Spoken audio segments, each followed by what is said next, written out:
The repercussions of the Russian invasion on Ukraine have started to get more serious than ever, and sadly things do not seem to be getting any better in the near future as the conflict rages on.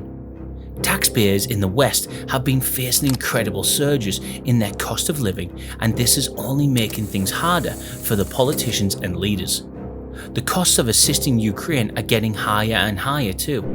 However, if the West does not aid the Ukraine to liberate itself from the Russian invasion, things are going to get even worse. Clearly, Putin is looking forward to seeing the Western countries feeling the burden of the bills that have to be paid, and he is hoping that in time the Western alliance will cease. The energy warfare issue is of prime importance without a doubt.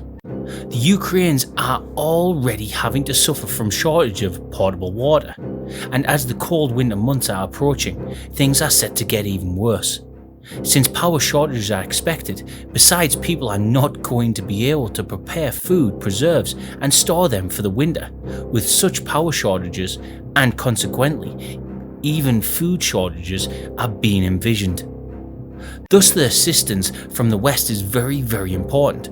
Having said that, the Ukrainians have a considerable advantage in terms of their professionalism of their forces, and the morale has been retained quite high regardless of all the challenges. With proper assistance, the Ukraine can prevail, and we'll all need to believe in this prospect. We also need to bear in mind that Ukraine is not the sole target, as Russia has other targets too. Many neighbouring countries are concerned about their future, including Moldova, Georgia, Estonia, Lithuania and Latvia.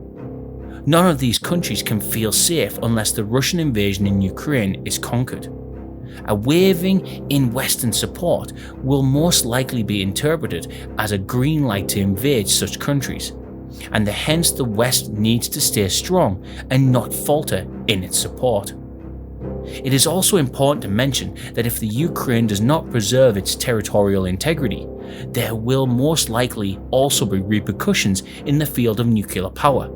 It is clear that China has been watching Ukraine and how things are unfolding, especially since it needs to strategize with regards to Taiwan. So by the supportive actions of the West, we need to demonstrate that no nuclear bullying will be tolerated and a country's sovereignty is not to be violated. Thanks for watching. If you like this video, please share and leave a comment. We'd love reading your feedback, and don't forget to subscribe.